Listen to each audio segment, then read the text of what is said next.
Давайте сегодня сделаем одну простую вещь. Посмотрим на 5 самых богатых и при этом самых свободных стран мира и попробуем вместе вспомнить, кто там вообще главный. Вот Люксембург, страна номер 1 по богатству на человека. И я спрашиваю вас, кто там президент? И тут сразу загвоздка, потому что президента в Люксембурге нет вовсе.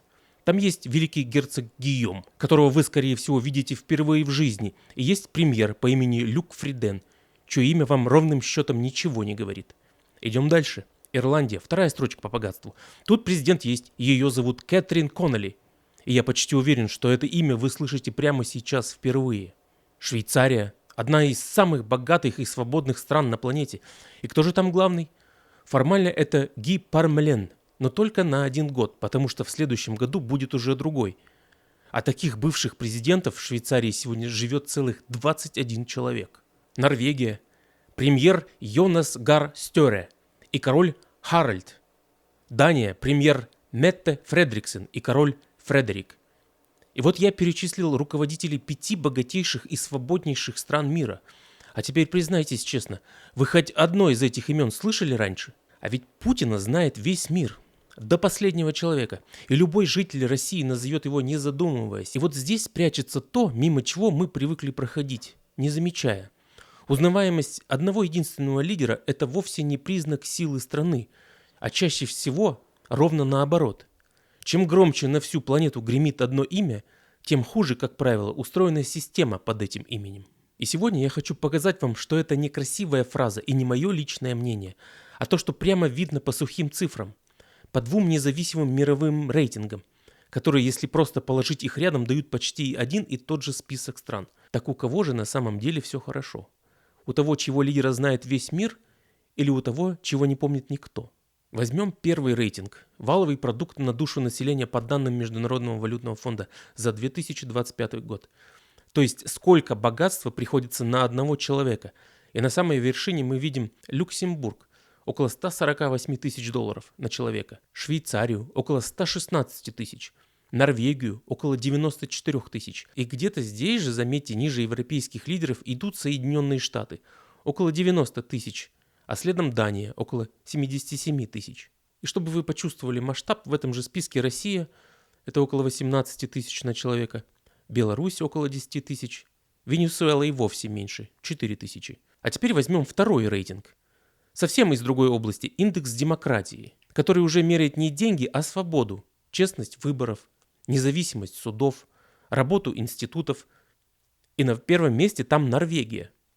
Дальше Швеция, Исландия, Швейцария, Дания, Ирландия, Люксембург. И вот тут самое интересное, вы только вглядитесь, это же ровно те же самые страны. Вершина по деньгам почти буква в букву совпала с вершиной по свободе и уж никак не может быть случайностью. А кто-то сейчас возразит, а как же богатые нефтяные монархии, тот же Катар.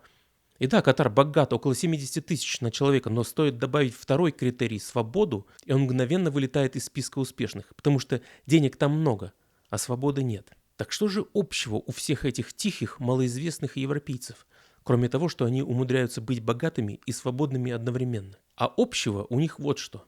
Почти ни у кого из них нет сильного единоличного правителя. И лучший пример здесь Швейцария, одна из богатейших стран мира, в которой вообще нет единого главы государства. Страной там управляет совет из 7 человек, и пост президента переходит между ними по очереди.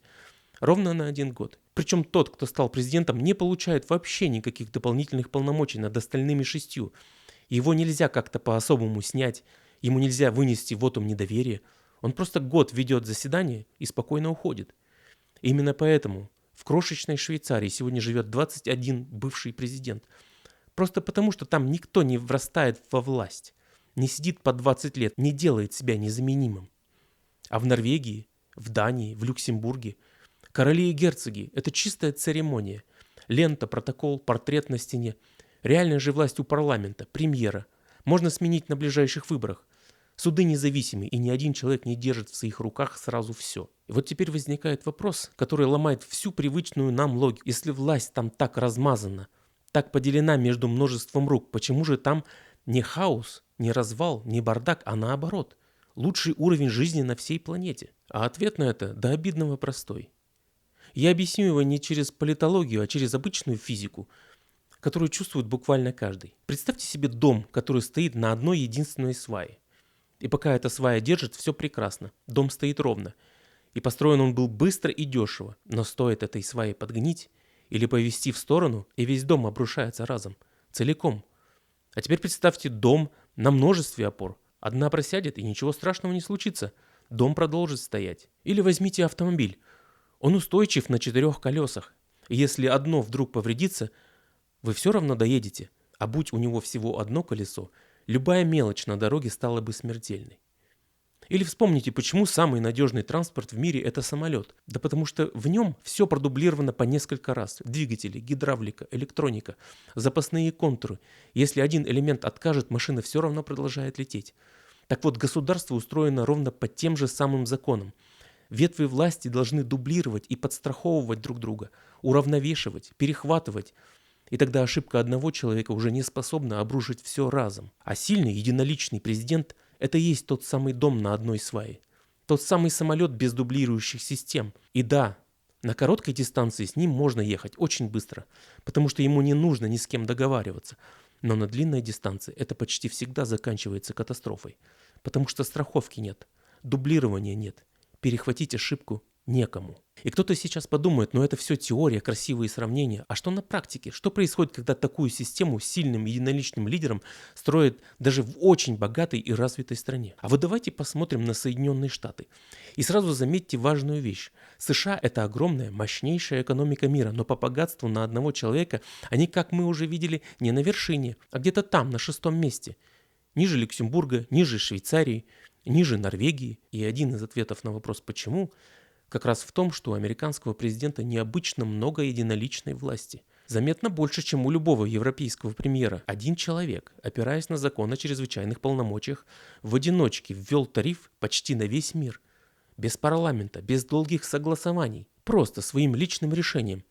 И вот что произошло с привлекательностью самой богатой страны мира буквально за несколько месяцев. Доллар пережил худшее первое полугодие с 1973 года.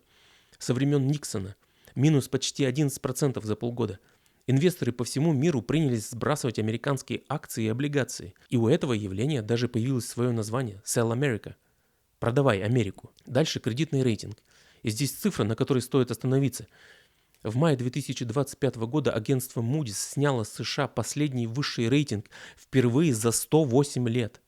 Впервые с 1917 года у Соединенных Штатов больше нет наивысшей оценки ни от одного из 3 главных мировых агентств. И Международный валютный фонд тут же срезал прогноз роста американской экономики с 2,7 до 1,8%. Это было самое резкое понижение среди всех развитых стран мира. И вы заметьте, корень всего это именно в силе поста. В том, что один человек смог сделать все это в одиночку. Будь у него европейские противовесы, парламент, который надо убедить, такие шаги были бы попросту невозможны. И да, в конце концов, система все-таки сработала. Верховный суд в феврале 2026 года решением 6 против 3 признал эти тарифы превышением полномочий. Тормоз нашелся, но сработал он поздно, уже после месяцев потрясений и после того, как репутация крупнейшей экономики мира оказалась подорвана. А такое способно тормозить ее рост еще долгие годы вперед.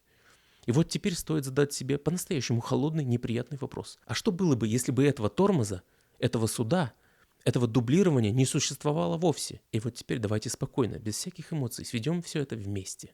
Самая богатая страна на Земле в пересчете на человека – это Люксембург. И у нее нет президента вовсе. Крошечная Швейцария держит мировой рекорд по числу живых бывших президентов – 21 человек. И все лишь потому, что там никто и никогда не задерживается у власти. А самую мощную экономику планеты один единственный человек за какие-то полгода уронил по курсу собственной валюты сильнее, чем при Никсоне, и впервые за 108 лет лишил высшего кредитного рейтинга. И за всем этим проступает одна простая закономерность, которую стоит наконец запомнить. Чем меньше в стране знают своего лидера по имени, тем лучше там, как правило, живут люди. И наоборот, чем громче одно имя гремит на весь мир, тем хуже обычно устроена страна под ним. Потому что сила страны – это вовсе не сильный президент. Сила страны в том, что ни один президент не может стать слишком сильный. И, конечно, президент или его отсутствие – это далеко не единственное условие успеха. Тут вы будете совершенно правы, но в следующий раз, когда вы поймаете себя на мысли, Хорошо, когда в стране есть сильный президент. Просто остановитесь на секунду и задумайтесь. Сильной должна быть демократия. Сильной должна быть система институтов, а вовсе не один человек. Но это уже совсем другой разговор.